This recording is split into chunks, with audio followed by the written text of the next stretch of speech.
Hello and welcome to the Excel Userforms series. If you're completely new to Userforms, you can get the Userforms full guide. In this video, we see how to populate a combo box with worksheet data that can be static or it can be also dynamic. In the previous video of this series, we added 3 combo boxes and we saw a couple of different ways to populate the combo box with static data. Now, if the data is in the worksheet, let's say for example that for this month combo, we have actually the data in the worksheet. We could of course use a loop as we did in the previous video to loop through, and I would comment this, we will loop from row 1 to row 12 and use the add item to add the value in each cell in the worksheet. So that's how we would populate the combo box with the data in the worksheet. That's one way to do it. In this video, I'm gonna show you yet another way. So if I run, we see again the list of months here in this combo box. So that's one way to do it. Now, if this list is dynamic, instead of months of the year, let's go to another sheet. Let's say we have here a list of courses, for example, and this list is being updated every week or every month or whatever. And we want to populate the combo box based on what's here.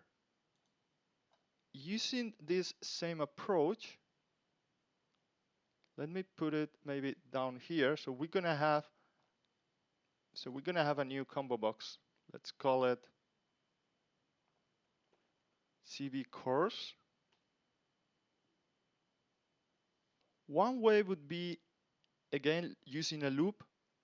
For r equals, we're gonna start now in row 2 up to, in this case there are 5 entries, but this may grow or it may change. So we're gonna have here to last row, and before the loop we're gonna get the last row with content in that sheet 2 using one of the many different ways to get the last row with content. I have explained that in another video. I'm gonna leave the link up here.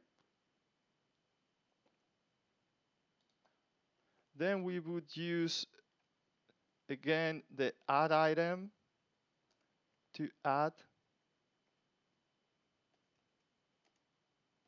the value in each cell. If I run that, we have all the list of courses available in this combo.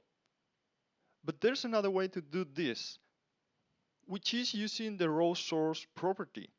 So instead of this line here, which is using the add item method, we're gonna have cb course dot row source, and here we can specify that in sheet 2 range from A2 through A6 in this case, but as we may have dynamic data, let's use the last row. And this is gonna have the same outcome. It's gonna add the data directly from the worksheet. Now, there are advantages and disadvantages of each of the two methods. Using add item allows to use also the remove item method and remove things from the combo box at runtime, which is not possible with row source. So that's how we populate the combo box with data from the worksheet, which can be static or dynamic. Thanks for watching.